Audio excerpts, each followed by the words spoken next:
Update: I don't want to help my boyfriend buy a house.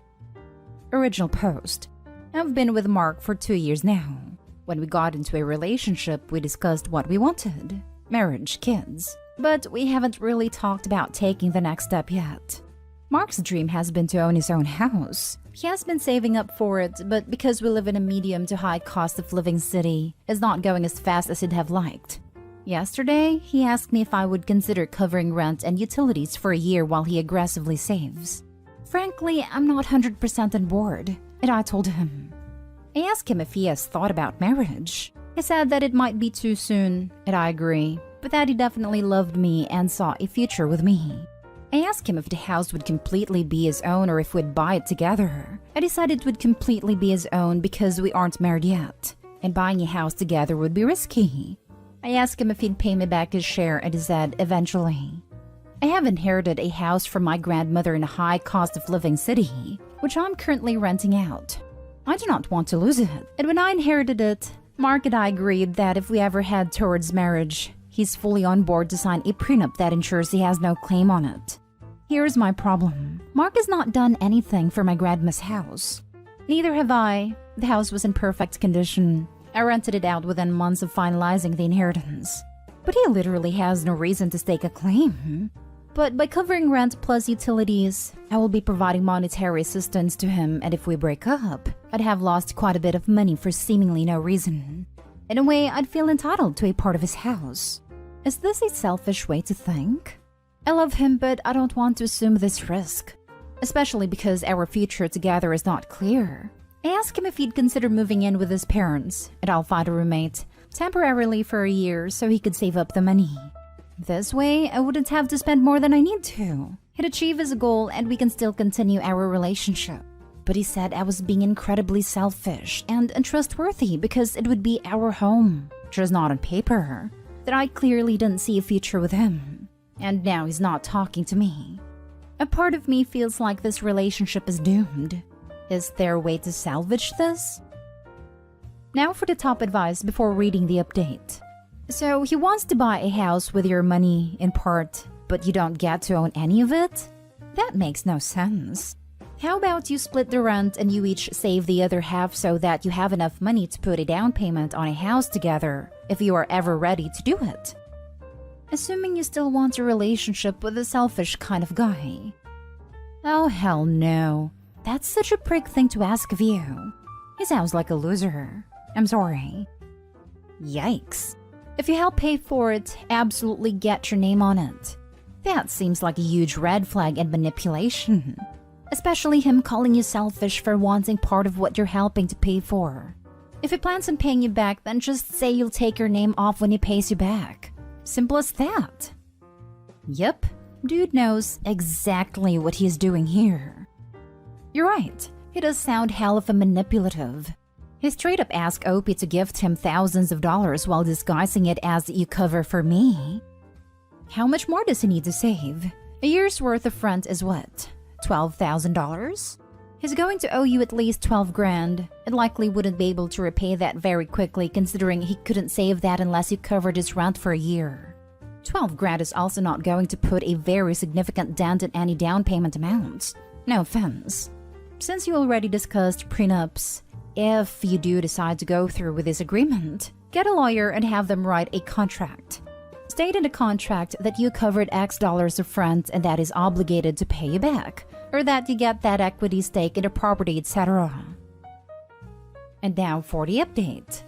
Thank you to everyone who commented on the post. It made me realize that I was not being unreasonable at all. After a few days, I proposed the following to Mark. I'd front him the money instead of paying for his rent for 12 plus months he needed for the down payment on his house. He'd calculate what percent that money would be of the total cost of the house. The houses he was considering were in the $500,000 range. I would own that percent of the house. Not 50-50 or anything, just the percent I paid for. If it pays me back within a year, without any interest, I'd remove my name from the deed and he'd own his house completely. If he doesn't pay me back within the year, he'd have to pay me whatever my percent was worth a year down the line, if he intended on owning the house fully. Otherwise, I was happy to have a 10% claim on the house forever. So basically, if I fronted him $50,000 for a $500,000 house, I'd own 10%. I would charge him no interest for the first year. However, if he doesn't pay me back, then he'd need to pay me 10% of whatever the house was worth the next year. So if the house is $600,000, he'd owe me $60,000 and so on. To be honest, this isn't that great a deal, because real estate prices are nuts right now and are increasing pretty dramatically. So this is literally worse than taking out a loan. I proposed this in the hopes that he'd decline and we just have to go back to never having discussed this at all. To my surprise, he immediately agreed and said that he'd get a lawyer to draft an agreement, even though he hadn't finalized the house. Well, okay then. He had it ready in 2 days. He was incredibly pushy about me signing it, but I wanted to review the whole thing with my lawyer, so I didn't care. Turns out, there were some super shady clauses added, with my contribution being termed as a gift and not a loan.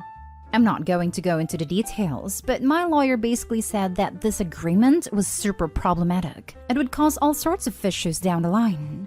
He drafted an alternative and sent it to Mark. Mark did not sign it and was adamant that I signed the original agreement and wouldn't tell me why.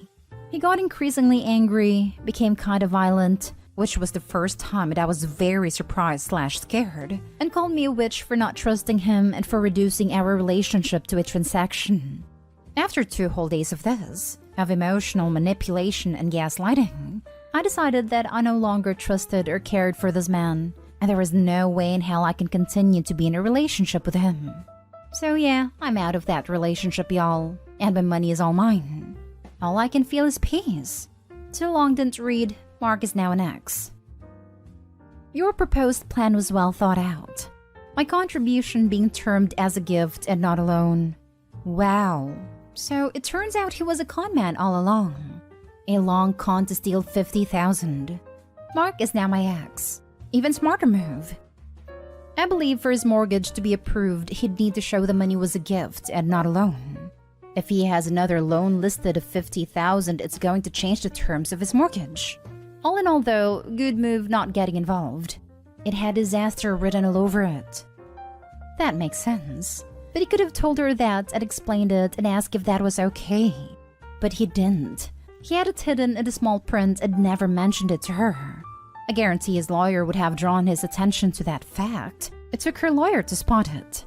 There was a huge chance he'd have used that clause to never repay her. As a banker, I see things, and money and family/friends should never mix. Good on you for protecting yourself. My sister was one of the bank people with a desk, so higher than a teller but not a manager at a branch. And the stories she told? The guy never had any intention of paying you back that $50,000. I wouldn't be surprised if his plan was to string you along with a promise of marriage and milk you for rent money as long as possible.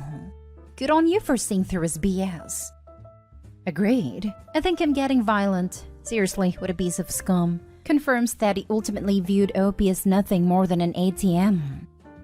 Called me a witch for not trusting him. I can't say this with 100% certainty, but I'm 100% positive every single piss-taking grifter's final words are exactly the same. Translation, how dare you find out and call me out for knowingly trying to rip you off. It really does light up how little shame they have and how manipulative and comfortable they are, acting like a decent person to get what they want from you. Once you translate that line, you get the benefit of a little shudder and ew when you think of that person, so getting over them is easier. Now for the last story. Update. My husband is lying about working late. Original post. I am 32 female. My husband of 5 years is 37 male. Since early 2020, he got a promotion. He told me one of the responsibilities of this promotion was that he had to work until 9:30 p.m. every Friday. He told me it was to oversee the finalization of all the work they had done that week. He told me it wasn't just him, it was also one of his coworkers, Glenn, and some other people. Glenn is in his 60s, and I've met him a handful of times pre-2020, but him and his wife don't go out much. I just happened to run into Glenn's wife at a supermarket. I barely recognized her, but she called out my name first and we began talking. She was saying she was finally beginning to feel comfortable going out again. and how her and Glenn had begun to take cooking classes, so she was at the store getting something for their class tonight. I was confused and asked if Glenn was getting out early tonight. Since my husband never gets out early, he always comes home at 10 p.m. on the dot. She said no, they were going after he came home from work. I was like, wow, you guys are really night owls. She looked confused and was like, well, it's over 7:30, so I asked her what about Glenn working late on Fridays. And she was so confused and was like, he's never worked late on Fridays. So it was pretty awkward and I just told her to enjoy her class and left. I know he said it's Glenn he's working late with. He talks about it all the time. After everyone left, me and Glenn got eggs for dinner. Glenn complained how tired he was the whole time, etc. He normally comes home at 5:30. His phone is always off at work, so when I try to call him, it went right to voicemail. His direct office phone just rings, and the actual company line, so I can't reach anyone because it's after hours. I don't know what to do until he gets home. I know I need to confront him, but I'm terrified of what he's going to say. Now for the top advice before reading the update. I don't have any specific advice other than confronting him about this 2-year ongoing lie. Also, I'm now emotionally invested in this and want to know what happens after you talk to him. It's an awful situation for sure. I can't see this being anything but bad, but I really hope it's not infidelity. I'd go sit outside his work. See if his car is there for the next few Fridays. If he leaves, follow. Do some investigating. I wanted to surprise you for dinner, but you weren't there. Ask him about his evening at work. Make him seem like all is well. He'll end up mentioning Glenn at some point, but try to avoid asking him about Glenn directly or he could suspect you may know. Once he spun a web of lies about Glenn and him working together, you then tell him that you met Glenn's wife and she told you he's never worked late. Watch him try to lie his way out of that one. And don't give too much info. Let him talk. They generally get uncomfortable with the silence and talk themselves into a hole. This is dumb if she already knows he's lying. Just tell him, so I ran into Glenn's wife and she said he doesn't work late. What have you been doing on Fridays? Don't play stupid games. Be confident, have self-esteem, and communicate. I'm a super patient person, so I would investigate. Go to his work on Fridays, sit at a parking lot, maybe follow if he leaves. I'd take pictures. Dig into financials and calls and anything else you can think of. If anything is going on, I'd compile it all and give it to him with some divorce papers. If you aren't patient, you straight up tell him what happened. I'd probably just tell him I saw Glenn and he said he never works late with you. Don't even believe him when he says it's another Glenn. Pack your things and go until he decides to tell you the truth. Maybe it isn't something as bad as you think. Maybe he's taking some classes or something. Either way, you have got to find out, and then let us know what happened. And now for the update. Good day. My last post was about how I found out my husband lied to me about working late for the last 2 years.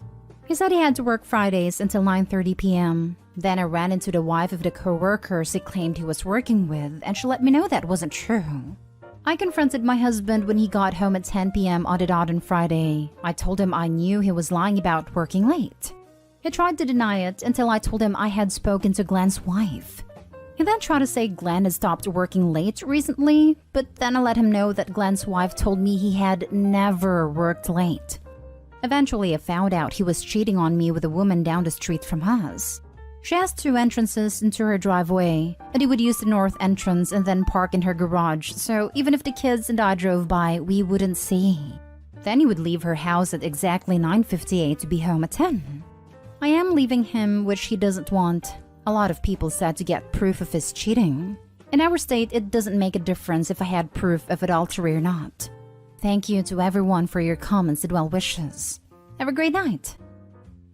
I am so sorry. You deserve better, and I'm proud of you for leaving. You do what serves you best. I mean, after all, he had no issue being profoundly selfish, a liar, and a sneak for 2 years, so he shouldn't be surprised. Divorce sucks. It's scary and stressful, but it also has another side at the end which will hopefully be filled with calm and healing for you and your children. Best wishes. I'm so sorry that you have to deal with this. This. The audacity of the man to claim he doesn't want her to leave him after cheating on her for 2 years. What the hell did he think was going to happen? I had been so hopeful there was another Glenn or some kind of misunderstanding for your sake. Really sorry to hear this. Wish you the best luck, OP. That sucks. So he probably went around her house on other days than Fridays. Talk to a lawyer before doing anything. You should stay in your home and ask him to leave, because that gives you an advantage. Yes to this. Don't leave the house at all. Consultations help a lot and are usually free or cost around $30 to $50. You do not have to use a lawyer or pick the first one you come across. Shop around. The paperwork is not hard. I did the first steps myself. I'm sorry this happened to you. What an absolute piece of. I can write a thesis about what I think of him but won't change anything. You made a right decision, and you will end up better and stronger. You're so strong standing by your decision and not let him emotionally manipulate you. You have no idea how strong you are. Well, at least for me. Hugs from far and electronically.